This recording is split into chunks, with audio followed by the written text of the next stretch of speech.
מלכות סוכות שלא מדבר נגד? מה אתה עושה? שומעים לי. סליחה רגע. תקשיב, קח דפים, קח דפים שיטים לסוכה. טוב? מוקד סוכות שלום מדבר אמיר? שלום אמיר, מדבר רן. חג שמח רן, מה תפקידך בכוח? אני מפקד של אחד הכוחות כאן בגזרה. מקווה שאין לך סגן תחתיך. למה? כי אז הוא יהיה תת רן. כאילו לא יוכל ליהנות מהריח של אתרוג וההדס. לא חשוב. תגיד, איך אני יכול לעזור? אני נמצא כאן בשטח עם כמה כוחות, חלק באימונים, חלק במשימות אבטחה. אבא, אני צריכה כסף בשביל לצבוע את הרובוט. סליחה רן? בבקשה.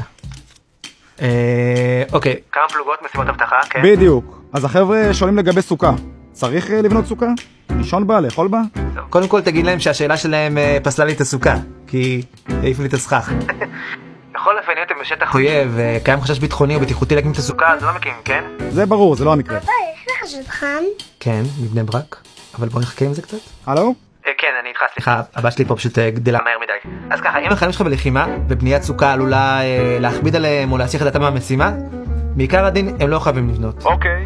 ואם כן יש לנו אפשרות לבנות סוכה, אז החיילים כן צריכים לאכול ולישון בה? אם בניתם סוכה, כמובן שוקה חצום, אז צריך להשתדל לאכול בה לפחות את הסעודה של הלילה הראשון של החג. אוקיי, ומה לגבי שינה? ממליץ מאוד. אגב, אם נרדמת מתחת לחלון פתוח בחורף, החלום שלך עלול להתגשם. התכוונתי לשינה בסוכה. בסוכה זה לגמרי יכול לקרות. אבל לא לזה התכוונת. תראה, בעיקרון, כן, יש מצווה לישון בסוכה, אבל אם יש חייל שהשינה בסוכה עלולה לפגוע במוכנות המבצעית שלו, אז הוא כמו תשבץ שמילאו בו את כל ההגדרות. מה הכוונה? הוא פטור. איך עשית את זה? אבא משעמם לי. כן, אבא כרגע מטפל בתאונת שרשרת, רגע. אבא משעמם לי.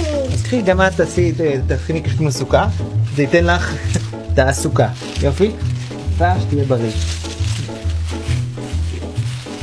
מה בעיה? ניקח אותי למוקד, הם יעסיקו את עצמם.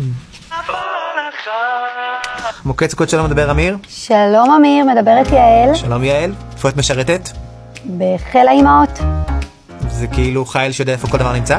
אמיר, הבן שלי משרת עכשיו בצפון והוא שכח בבית את 4 המינים. אוקיי. איך קוראים לבן שלך? דן. דן. ויש לו שם שני או שהוא רק דן?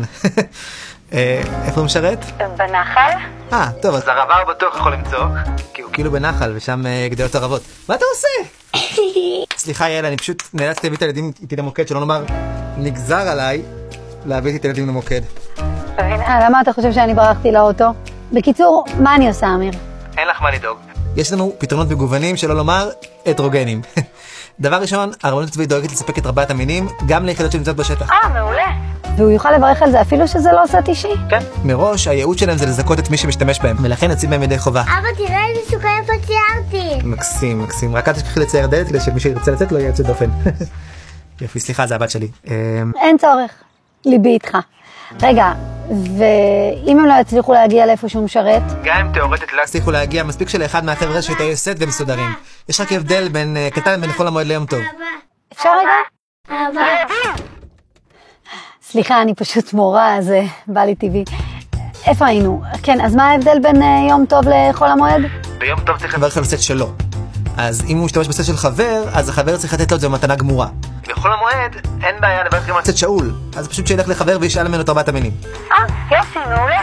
כן, רק חשוב שלא יהרוס את 4 המינים שהשאילו לו, כי אז הוא יאבן את זה לפסח, שלא יודע לשאול. עכשיו זה השלב הזה שאני מנתקת עליך בפרצוף? כך נהוג, כן. אבא, מתי הולכים הביתה? כן, משעמם לנו. שתהיו אומרים שיגעתם אותי, פעם אחרונה שאני בית חולים למוקד. דודי אמא מחליטה. זה נכון. מוקד סוכות שלום מדבר אמיר? היי אמיר, מדבר עודד. שלום עודד.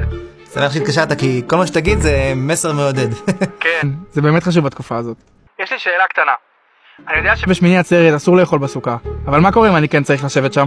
אפשר פשוט לסלול את הסוכה מראש, להוריד חלק מהסכך או לפרוס מעליו סדין. מאיפה נביא סדין עכשיו?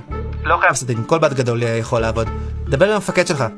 מפקדים בדרך כלל יש ציפיות גדולות. משהו נוסף? יש לי שאלה, אבל אני לא יודע כמה היא הלכתית. תרגיש חופשי. תגיד, איך אפשר לחזור לשמוח בשמחת תורה? זה באמת קשה מאוד לשמוח. והאמת היא שאני שאלתי את עצמי את אותה שאלה.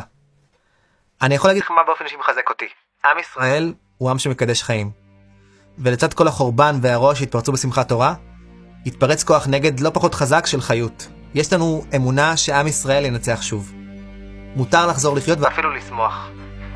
בשביל זה האחים והאחיות שלנו מסרו את הנפש שלהם בגבורה עילאית. כדי שנשמח אפילו בדברים הקטנים. בארוחה משפחתית, בסוכה מקושטת, בציור של ילד. אני אחשוב על זה. תודה. תודה לך עודד. על מה שאתה עושה בשביל עם ישראל. אבא, תראה, ציירתי טרקטור עם כף. טרקטור זה עם קוף חמודה. ענף הלכה